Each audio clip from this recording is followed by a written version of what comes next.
May tang kuntra 2025 di ayuk pung taruk tapatri mga taruk ta ka dore sibuk te ngong gate se nahan tang kun tare tagi hauna khoi hari ba gate singa se overflow oire aduna matam sare ga ising ge thadok piu na aduki matan haijabani adubu NHP singi ma ke tabi balaite aduna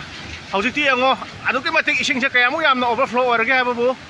ngo gate number 1 2 3 ngarang pung ama nungwidang pung ama da gate number 3 asi sumnagi 10 cm singkhatpa hururaga akhoi line se yagidaba amadi akhoi department sigi lairiba generator se yagidabadagi akhoi chikapa yade du hujik ngarang ahing chupa khanna sema matungda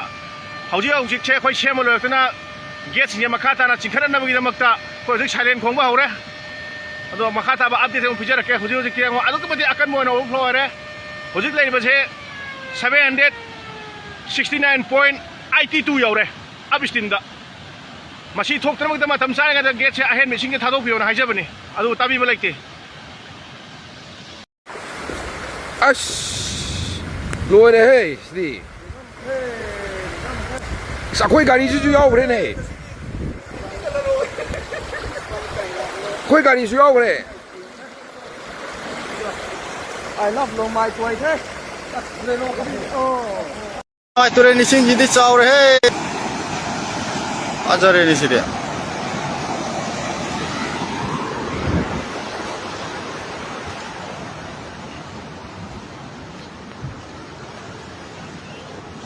wan chau khole he sing